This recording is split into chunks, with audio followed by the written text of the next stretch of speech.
الرحیم۔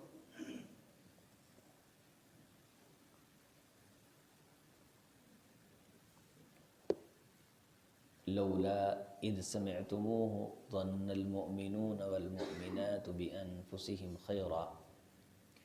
وقالوا هذا افک مبین۔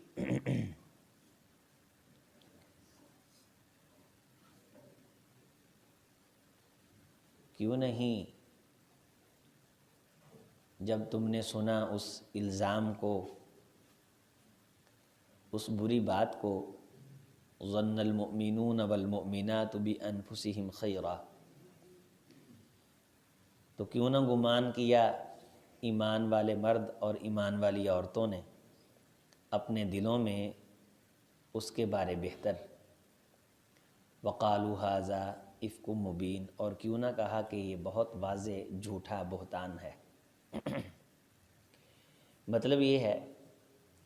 کہ جب ام المؤمنین سیدہ عائشہ رضی اللہ تعالی عنہا صدیقہ کائنات، حرم نبوی صلی اللہ علیہ وسلم کا عظیم روشن ستارہ، ان کے بارے حرف گیری کی گئی، تو ایمان والوں کے متعلق اللہ تعالی نے یہ فرمایا ہے کہ ان سب کو یہ چاہیے تھا کہ یہ اس کے 3 مفہوم ہو سکتے ہیں۔ پہلا مفہوم یہ کہ سیدہ عائشہ رضی اللہ تعالی عنہا کے بارے خیر کا خیال دل میں آنا چاہیے تھا، چونکہ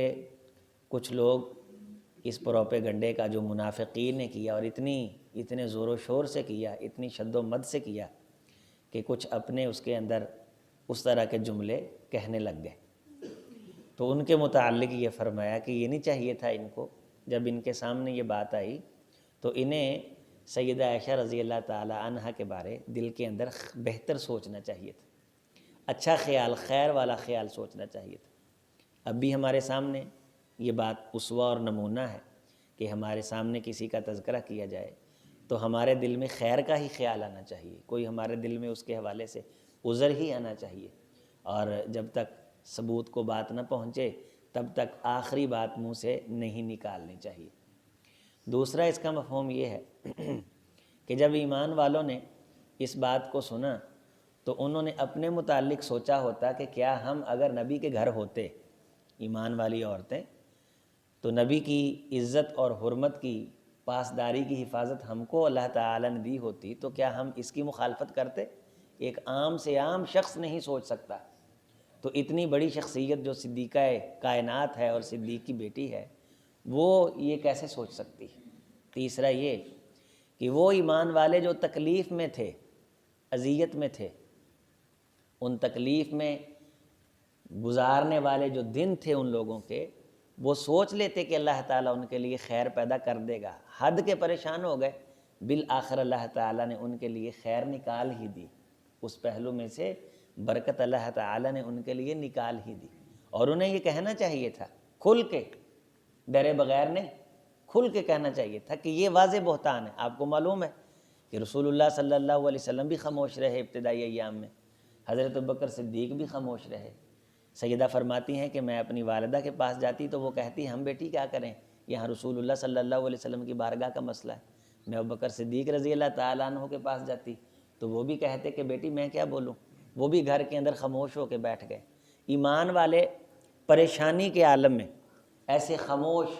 سناٹا چھایا مدینے میں، ہر بندہ اندر ہی اندر رو رہا ہے، ہر بندہ اندر ہی اندر پریشان ہے۔ تو فرمایا یہ پریشانی نہیں تم نے لینی تھی،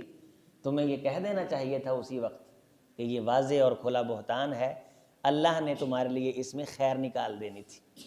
اور بالآخر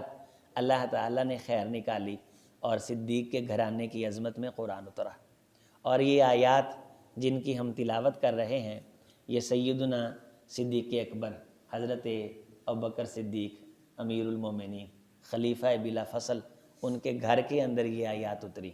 حضرت عائشہ رضی اللہ تعالی عنہا کی شان میں صدیق اکبر کی چارپائی پہ ان آیات کا نزول ہوا ہے۔ یہ اس گھرانے کی عظمت ہے، یعنی کائنات کے پروردگار نے جس دنیا کو بنایا ہے اور اس کی رہنمائی کے لیے آسمان سے اصول نازل فرمائے ہیں، تو یہ قرآن اس رب نے، اس مالک کائنات نے جس کے ایک ایک حرف پہ آپ کو 10 نیکیاں ملتی ہیں۔ ہمارے ہاں بعض دفعہ بچے کچھ ایسے آ جاتے ہیں جو تھوڑا سا لیٹ چلتے ہیں، یعنی ڈل قسم کے ہوتے ہیں لیکن چل جاتے ہیں. تو 2 بچے تھے ایسے ہی، تو وہ کچھ عرصہ ہو گیا چل نہیں رہے تھے. ہم اس کے والد کو بلاتے بھی تھے تو وہ کہتا تھا کہ یہ گھر کے اندر بھی بڑی شرارتیں کرتے ہیں، باہر غرض وہ ان کو ہٹا کے لے گیا. پرسوں واپس آ گیا، کہنے لگا قاری صاحب میں جب سے ان کو ہٹا کے لے کے گیا ہوں میرے گھر کے اندر بے برکتی آ گئی. رات کو عجیب و غریب قسم کے مجھے خواب آتے ہیں، میرا سارا کا سارا مسئلہ ڈسٹرب ہو گیا ہے. میں اتنا پریشان ہوں کہ میں اللہ کی رضا کے لیے آپ سے معافی مانگنے آیا. میں نے کہا اللہ تعالیٰ نے آپ کو شعور دے دیا ہے،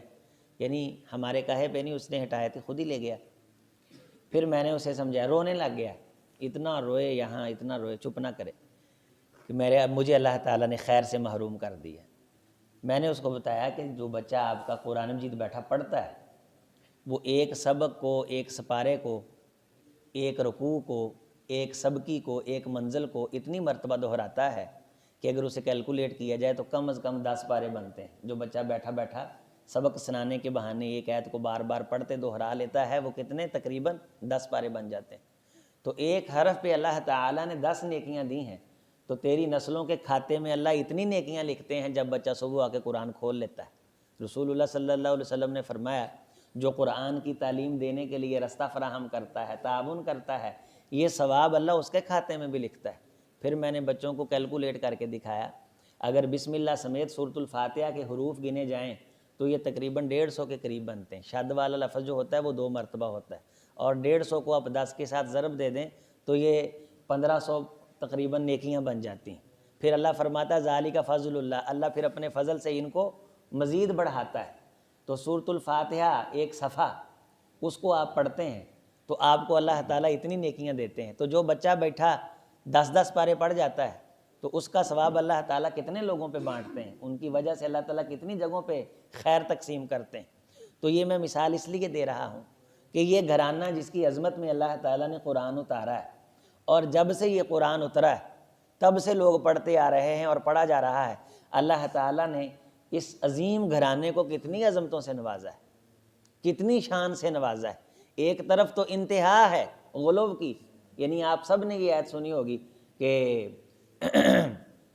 وہ جو سورۃ الاحزاب میں ہے کہ اللہ تعالیٰ تمہیں پاک کرنے کا ارادہ رکھتا ہے، وَيُطَهِّرَكُمْ تَطْهِيرًا وَيُطَهِّرَكُمْ یا اہل البیت وَيُطَهِّرَكُمْ تَطْهِيرًا، اے اہل بیت اللہ تمہیں پاک کرنے کا ارادہ رکھتا ہے. تو اس سے مراد اہل بیت الگ ہی لوگ لیے جاتے ہیں، صحابہ کو مانا ہی نہیں جاتا، جبکہ وہ آیات بھی امہات المومنین کے بارے اتری، وہ آیات بھی امہات المومنین کے بارے اتری. ہمیں حضرت علی رضی اللہ تعالیٰ عنہ کی شان کا بالکل انکار نہیں ہے، جو ان کی شان کا انکار کرے اسے اسلام سے خارج مانتے ہیں. لیکن یہ کہ جس کی عظمت اللہ تعالیٰ نے اتنی تفصیل سے بیان کی ہو اس کا تذکرہ ہی نہ کیا جائے، جسے اللہ نے نوازا ہو، جسے اللہ تعالیٰ نے قبول کیا ہو، جسے اللہ کے رسول نے قبول کیا ہو، اور جس کے بارے پورے مدینے کے اندر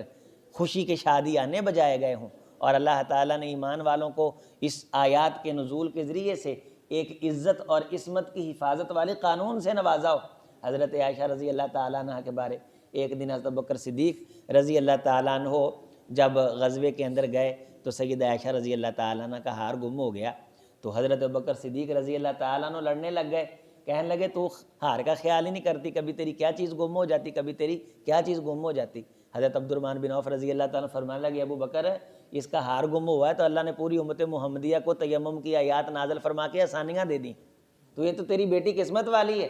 اس کی تو تجھے اس کو تو شاباش دینی چاہیے، اس کی تو تعریف کرنی چاہیے کہ اب نماز لیٹ ہو رہی تھی، اس کا ہار گم ہو گیا، ڈھونڈنے لگ گئی تو وضو کے لیے پانی نہیں تھا تو اللہ نے قرآن نازل کیا ہے. اللہ تعالیٰ نے فَتَيَمَّمُوا صَعِيدًا طَيِّبًا یہ فرمایا کہ جاؤ آج کے بعد تم جب پانی نہ پاؤ تو پانی کی جگہ وضو جب دستیاب نہ ہو، پانی دستیاب نہ ہو، نماز پڑھنی ہو تو مٹی کے ساتھ تیمم کر لو، اللہ اس تیمم کو تمہارے پانی کے قائم مقام بنا دے گا. صدیق تیرا سارا گھرانہ خیر والا، صحابہ سب، حضرت اسید ابن حضیر رضی اللہ تعالیٰ عنہ نے یہ جملے کہے، اے ابوبکر تیرا سارا گھرانہ خیر والا ہے، تیری بیٹی کا ہار گم ہوا ہے. اللہ تعالیٰ نے آئندہ کے لیے قیامت کی صبح تلک یہ قانون بنا دیا ہے کہ پانی کی جگہ اگر کوئی بندہ پانی نہ ہو مٹی استعمال کر لے گا تو اللہ اس کی مٹی کو پانی کے قائم مقام بنا کے اس کی نماز کو قبول فرما لے. تو یہ خیر والا گھرانہ تھا جس کی خیروں کا تذکرہ ہوتا تھا. جس کی شان کا تذکرہ ہوتا تھا۔ یہ آیات جو شان عظمت والی آپ پڑھتے ہیں، ایک ایک حرف پہ کتنی نیکیاں ملتی؟ 10 نیکیاں۔ اور حدیث میں آتا ہے کہ قرآن مجید کے بارے نبی صلی اللہ علیہ وسلم نے فرمایا، صحیح حدیث ہے، کہ اگر کوئی شخص قرآن مجید کی ایک آیت کا فہم حاصل کر لے، ایک آیت کا فہم، ایک آیت کا، ایک آیت، آیا واحدہ، ایک آیت کا فہم حاصل کرتا ہے، اللہ تعالیٰ اس کے کھاتے میں 100 نفلوں کا ثواب لکھتا ہے۔ وہ 100 نفل جو اللہ نے قبول کر لیے، وہ 100 نفل جو اللہ نے قبول کر لیے ہیں، ان 100 نفلوں کا ثواب۔ آپ فجر کا درس سنا اور نماز ماشاءاللہ پڑھی، اللہ قبول فرمائے، ایک آیت کا فہم حاصل کر لیا۔ فہم کا مطلب کیا؟ کہ اللہ کیا کہہ رہے ہیں، بات سمجھ آ گئی، اللہ کیا فرما رہے ہیں، اللہ کا فیصلہ، اللہ کا فرمان، اللہ کی روشن باتیں انسان کے قلب و جگر، رگ و پے اور روح و بصر میں اتریں، اس کی آنکھیں چاند ہوئی، سینے کو سکون پہنچا، زبان سے سبحان اللہ نکلا، اللہ کے فرامین پہ قربان ہونے کو جی چاہا، بات سمجھ آ گئی، 100 مقبول نفل کا ثواب اللہ اس کے کھاتے میں لکھ دیتے۔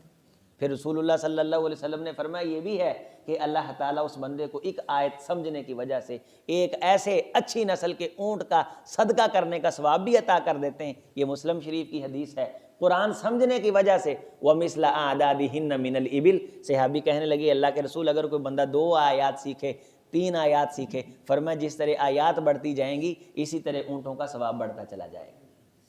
تو قرآن مجید کا فہم، ہم ان آیات کو جب پڑھ رہے ہیں تو اللہ تعالیٰ میرے آپ کے کھاتے میں 100 نفل ڈال رہا ہے، ایک ایک آیت کی بنیاد پہ، ایک ایک حرف کی بنیاد پہ اللہ تعالیٰ 10 نیکیاں ڈال رہا ہے۔ اور یہ وہ قرآن ہے جو ٹوٹل کائنات کے لیے آیا، پوری روئے زمین کے لیے آیا۔ فرشتوں کی کتابوں جو ان کو دیے گئے احکام، ان سے یہ افضل ہے۔ پوری روئے زمین میں جب سے انسانیت بنی تب سے لے کے آج تک اس جیسی عظمت شان والی کتاب نہیں آئی۔ اس عظمت شان والی کتاب میں اتنا تفصیلی تذکرہ صدیق کی بیٹی کا ہو تو کیا ان کی شان بیان نہیں کرنی چاہیے؟ ایمان والوں کے سامنے، اپنے بچوں کے سامنے یہ ایمان کا حصہ قرار دیا ہے۔ صدیق اور صدیقہ کائنات کی شان قرآن کا بھی حصہ ہے، اسلام کا بھی حصہ ہے اور ایمان کا بھی حصہ ہے۔ اللہ تعالیٰ نے اس گھرانے کو اتنی عظمتیں عطا فرمائیں، اس عظمت والے گھرانے کی شان بیان کرنا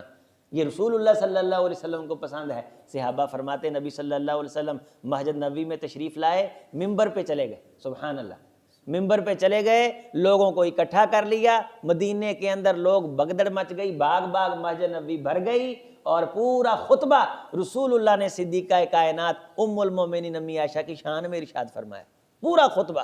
لوگوں میں محمد صلی اللہ علیہ وسلم عائشہ سے بڑا خوش ہوں۔ خطبے میں لوگوں یہ عائشہ، یہ میرا چین اور سکون اور میری عزت اور ایمان والوں کی عزت ہے، یہ عائشہ تمام ایمان والوں کی آبرو ہے، یہ عائشہ تمام ایمان والوں کی ماں۔ نبی صلی اللہ علیہ وسلم نے ایک تفصیلی خطبہ حضرت عائشہ صدیقہ کائنات رضی اللہ تعالی عنہ کی عظمت کے اندر ارشاد فرمایا، ان کی عظمت کے اندر بیان فرمایا۔ حضرت عائشہ رضی اللہ تعالی عنہ کی سیرت کے جو روشن پہلو ہیں اس پہ کبھی تفصیلاً موقع ملے ایک سیمینار کی شکل میں آپ کے سامنے باتیں رکھوں، آپ حیران ہو جائیں کہ اتنی عظیم عورت، اتنی فقیہ عورت، اتنی روشن قلب و جگر والی عورت اور اتنا کچھ ان سے خواتین کی اصلاح کے لیے منقول ہے۔ میں آپ سب کو یہ مشورہ دوں گا دوستوں کو کہ میرے سے رابطہ کرنے یا خود خرید لیں۔ سیدہ عائشہ رضی اللہ